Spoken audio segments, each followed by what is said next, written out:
আমার কলকাতা নিউজ, কথা হবে সামনাসামনি।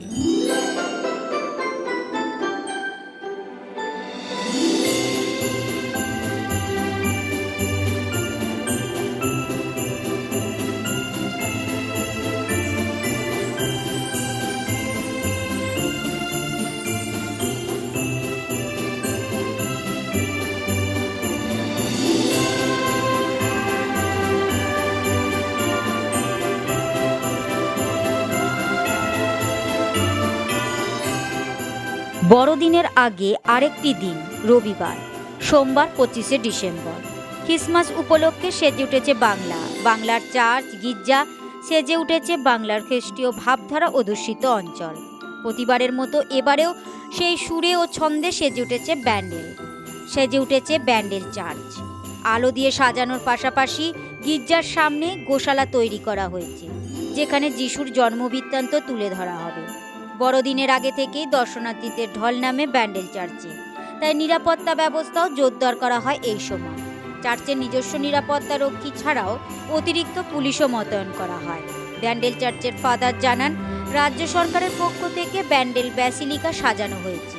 1536 সালে পর্তুগিজরা সপ্তগ্রামে বাণিজ্য করতে আসে, সেখানেই বসতি গড়ে তোলে। 1599 সালে ব্যান্ডেলে ছোট্ট একটি গির্জা তৈরি করা হয়। গোয়া থেকে অক্সটিন ফাদারদের নিয়ে এসে ধর্মীয় সমস্ত কাজ করা হয়। 1632 সালে মোগল সম্রাট শাহজাহানের সৈন্যদের সঙ্গে পর্তুগিজদের যুদ্ধ হয়। ব্যান্ডেল ধ্বংস করে মোগল সৈন্যরা। পরে শাহজাহানি গির্জা তৈরির জন্য অর্থ দেন জমি। সেই জমিতেই তৈরি হয় গির্জা। নানা লৌকিক অলৌকিক নানা ঘটনা ও নানা বিশ্বাসকে জড়িয়ে নিয়ে প্রায় 400 বছরের চলমান ইতিহাসের সাক্ষী এই ব্যান্ডেল চার্চ। সেই চার্চ দেখতে এবং যিশু ও মাদার মেরির কাছে প্রার্থনা করতে বহু মানুষ সারা বছর জুড়ে এখানে আসে, তবে বড়দিনের সময় ভিড় হয় সবচেয়ে বেশি। ফাদার জানান, 24শে ডিসেম্বর মধ্যরাতে প্রভু যিশুর জন্ম মুহূর্তে মিডনাইট মাস হবে। তার আগে রাত 10:30 থেকে চলবে বিশেষ প্রার্থনা। বড়দিন এবং বর্ষাবরণের উৎসবে ভিড়ের কারণে 25শে ডিসেম্বর থেকে 1 জানুয়ারি ব্যান্ডেল গির্জা দর্শনার্থীদের জন্য বন্ধ থাকে, তবে যে সেখানে আস্তাবল তৈরি হয়েছে সেখানে যাওয়ার অনুমতি থাকে। আগামীকাল রাত্রেবেলায় প্রার্থনা শুরু হবে ঠিক 10:30টায়, এবং সেই প্রার্থনা বেশিভাবে প্রার্থনার জন্য আসে আমাদের এই বান্ডেল নিবাসীরা, যারা এই গির্জায় প্রতি রবিবারে উপাসনার জন্য আসে, বেশি ওরা আসে। বাইরে থেকে অত বেশি লোক আসবে না, আসবে কিন্তু ওরা এই প্রার্থনার জন্য অত বেশি লোক আসবে না। এবং সেই প্রার্থনা মোটামুটি 1.5 ঘন্টায় থাকবে। সেই প্রার্থনা আমাদের আসল বড়দিন। হ্যাঁ, সেই প্রার্থনা, বাকি সব এমনি আমরা আনন্দ করার জন্য করছি, কিন্তু প্রার্থনা এই 1.5 ঘন্টার প্রার্থনার মধ্যে আমরা স্মরণ করি যীশু খ্রিস্টের জন্ম, এবং সেই জন্মের সম্বন্ধে আমরা ধ্যান করব, প্রার্থনা করব। আর আমাদের জীবন নিয়ে আমরা মন পরীক্ষা করব। যীশু খ্রিস্ট এসেছে এই জগতে শান্তি নিয়ে আসে, সব থেকে বড় জিনিস সেটাই। সেই শান্তি আমরা অনুভব করতে পারি, কেন অনুভব করতে পারছি না, এটা আলোচনা না, এটা ডিসকাশন নেই, আমরা এটা নিয়ে ধ্যান করব, প্রার্থনা করব। আর এই উপাসনার বিশেষ উদ্দেশ্য সেটাই। এই পুরাপুরি এই উপাসনা বাংলা ভাষায় হবে, পুরাপুরি বাংলা ভাষায় হবে। আমাদের গির্জা বন্ধ থাকবে 25 তারিখে। গির্জা খুলবো শুধু উপাসনার জন্য, এবং 1 তারিখেও গির্জা শুধুমাত্র আমরা খুলবো উপাসনার জন্য। পাবলিকের আমরা সেই দিন পাবলিকের জন্য গির্জা খুলবে না, কারণ ভিড় আনম্যানেজেবল। কিন্তু পাবলিক আমাদের মেন গেট থেকে ঢুকতে পারবে, গোশালার সামনে এসে প্রার্থনা করতে পারবে, দেখতে পারবে, এবং সেখান থেকে ওরা বেরিয়ে যাবে। কিন্তু সেই দিন, এই 2 দিন, 25 তারিখ 1 তারিখ, আমরা এই চার্চ ক্যাম্পাস প্রেমিসেস যেভাবে অন্যদিন পুরো খোলা আছে সেভাবে আমরা খোলা থাকবো না। অবশ্য সবাইকে আমি বড়দিনের শুভেচ্ছা জানাচ্ছি। বিশেষভাবে আমরা এখানে প্রার্থনা করি, আমরা সবাই এই বড়দিনের সুখ শান্তি অনুভব করতে পারি, এটা আমার শুভকামনা। আমার নাম ফাদার জনি নেডুঙ্গাট, আমি এই প্যারিশের ইনচার্জ কিংবা প্রায়ার।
দিদি, ব্যান্ডেল চার্চে এলেন, দেখছেন কেমন লাগছে? খুব ভালো। কোথা থেকে এসেছেন? আমি একটি ঠাকুর পুকুর। মানে আগে নাম শুনেছিলেন ব্যান্ডেল হ্যাঁ, চার্চ? আগে তো অনেকবার নাম শুনেছি। আজকে এলেন? হ্যাঁ, আজকে কেমন প্রথমবার। লাগছে দেখে কেমন লাগছে? খুব ভালো লাগছে, শান্ত শিষ্ট আর ভীষণ সুন্দর সাজিয়েছে। 25শে ডিসেম্বর সামনেই, পরশুদিন, তো ভীষণ সুন্দর, ভালো লাগছে। মন শান্ত হয়ে গেছে এখানে এসে। কি নাম আপনার? মনীষা পাল। ব্যান্ডেল চার্চে এলেন, কেমন লাগছে? খুব সুন্দর, খুব। এখন আগে যা দেখেছি তার থেকে অনেক পরিবর্তন হয়েছে। কত দূর থেকে এসেছেন? আমি এসছি মালদা থেকে সন্তোষপুরে আমার ছেলের বাড়ি। ওখান থেকে আমি আমার এখানে ব্যান্ডেলে মাসির বাড়ি এসছি। ওখান থেকে সবাই বললো আজকে বন্ধ থাকবে, দেখা যাবে না। আমরা ঠাকুরের যিশুর নাম করে বেরিয়ে গেছি, কিন্তু আমাদের মনোবাসনা পূর্ণ হলো, সব কিছু দেখতে পেলাম। কেমন লাগলো? খুবই ভালো লাগলো, খুবই ভালো, যা বলার নয়। কি নাম আপনার? শিপ্রা চক্রবর্তী। দাদা, ব্যান্ডেল চার্চে এলেন, কি বলবেন? ভালোই লাগছে, প্রথমবার এসেছি মানে। কত দূর থেকে এলেন? বিয়ালা থেকে। কলকাতা? কলকাতা প্রথমবার? প্রথমবার। কেমন লাগছে? ভালোই লাগছে, মানে এখন মানে ইভিনিং এ এত সুন্দর ডেকোরেশন করে, এত সুন্দর সাজিয়েছে, দেখে খুবই ভালো লাগছে। আগে নাম শুনেছিলেন? আর নাম অনেকবার ছোট থেকে অনেকেই শুনেছি নামটা, কিন্তু এই ফার্স্ট টাইম আসতে পারছি। ফার্স্ট টাইম দেখে কেমন লাগলো? খুব সুন্দর। কি নাম আপনার? অর্পণ। ভালো। আমার কলকাতা নিউজ, কথা হবে সামনাসামনি।